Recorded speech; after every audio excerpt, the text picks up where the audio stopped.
In this video, I'm going to show you how to get your business listed in Google Places. Google Places, they used to call it Google Local, but they call it Google Places now, enables you to get your business listed as a map listing in Google. And so when somebody searches for your particular business in your particular area, it's going to show a map with the location of your business on it.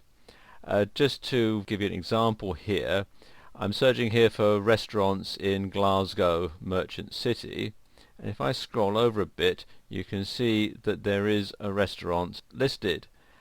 It's Guy's Restaurant and Bar, and you can see it shows where this particular restaurant is and some information about it. You see they've uploaded some pictures and so on. And if you have a bricks and mortar business where you need to have customers come through the door, this is a great way to encourage them to do that.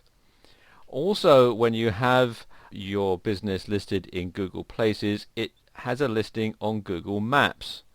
Now here's the Google map of the same part of Glasgow, and you can see we've got Guy's Restaurant and Bar listed here. So whenever anybody looks on this particular part of Google Maps, it will see the advertisement for Guy's Restaurant and Bar.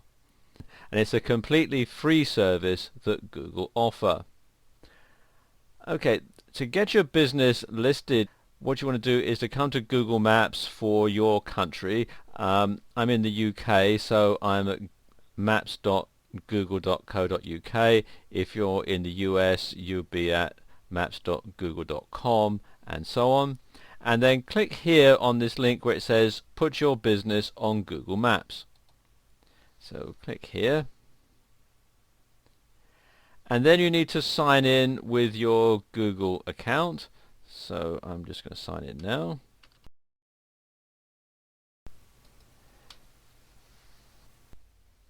It takes you through to this page, and the first thing you have to do is see if the business is already listed. And you do that by entering the business's main telephone number in this box here. So I'll go ahead and do that now. And then click here on Find Business Information. And it says no address found for a business using, and the phone number there, add your information below. Well, I'm not surprised that it's not finding a business for this phone number, because this is a made-up phone number, it's not a real one. So you then need to enter the basic information in here. You want the country, which you can choose from this drop-down menu. You want the company's name or the organization's name, street address, city and town, county or state where appropriate, and the postal or zip code. So I'll just pause the video while I do that. And there we go, that's done. And you'll see that it shows the listing here above the phone number, and it also shows a map, which I'll explain a bit more about later on. Okay, if the company has more than one phone number, you can click on this link to add those phone numbers in there. Then you want the email address for the company and its website. If it doesn't have a website, you can check this box here that says I don't have a website. But if you do have a website, it's a good idea to add it in, because then people can click on the link from the listing.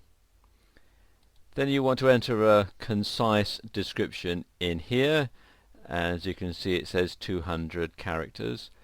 If you do put a description in, it's not compulsory, but if you do, make sure that it's got plenty of keywords that describe your business. And then you want the category, and this is very important. And you can have up to 5 categories that you can list your business in. Now let's say this is a law firm. And you'll see that it doesn't actually have a category law firm, but it does suggest some alternatives. So let's say that this is an attorney, and if you want to add another category, let's say that this is an attorney that specializes in a particular type of case law, then I could click here on this link to add another category, and it would get listed. As it says here, you can have up to 5.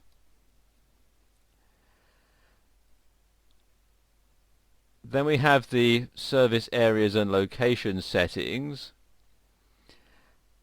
and you can choose the top radio button set by default, which is all customers come to the business location, or you can select yes, this business serves customers at their locations. So for example, if you provide services like delivery or home repair, then you would click here on this radio button.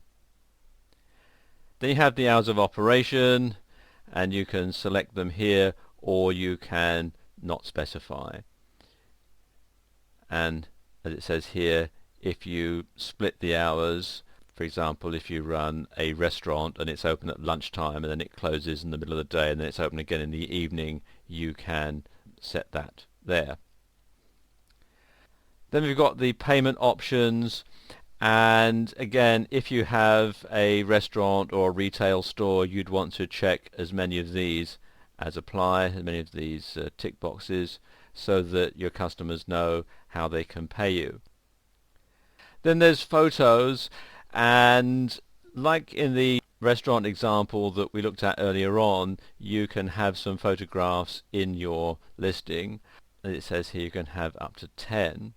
So if you want to have the exterior of your building, or a photograph of your products, or like in the earlier restaurant example, they actually had some photos of their meals, then you can either upload them from your computer by clicking on the browse button, or you can click on this radio button and upload the photograph from elsewhere on the web. Then there's videos. If you have a YouTube video, you can add a listing to it here. Simply paste the URL in this box here and click add video. And then there's any additional details that you might want to add. You would put the category in this box here on the left, and the details here on the right. So you can customize it so that you can give as much information as possible to potential customers. And you can see the examples they give here, like parking available and yes. So if you were going to do that, you'd put parking available in this box here on the left, and yes here in this box on the right. I'll just scroll over a bit here and show you. You've got the map, and this particular map is spot on. The address that I've given is a real address for a building in London. The company is actually fictitious, but the building is real, and this marker is spot on. If it was not correct, I could click here on this link and then use the mouse to move the marker around till I found the right location for it. Okay, and when that's done, if you're happy with the information, you can click here on submit.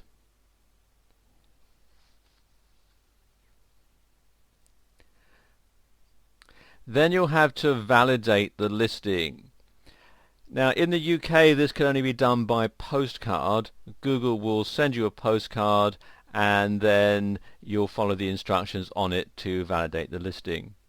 In the US you can actually validate it by phone. They will call you and then you can simply follow the instructions that they'll give you over the phone.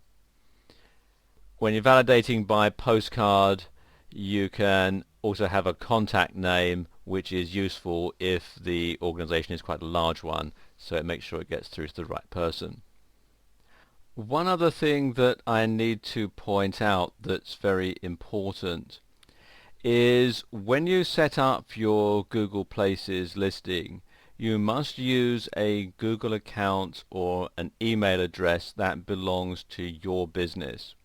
The reason for this is once the listing has been validated, it will be tied forever to the email address that was used to set it up.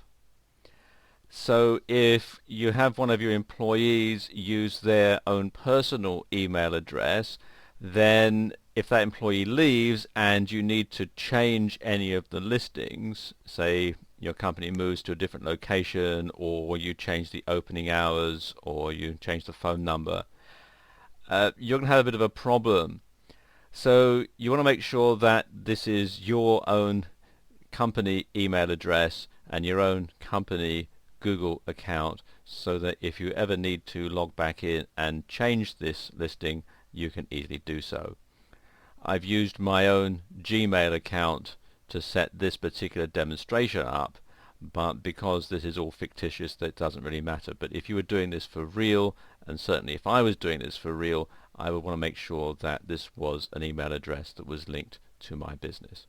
And then to complete your listing, all you do is come down to the bottom and click here on Finish, and then that will set the wheels in motion to get your account set up.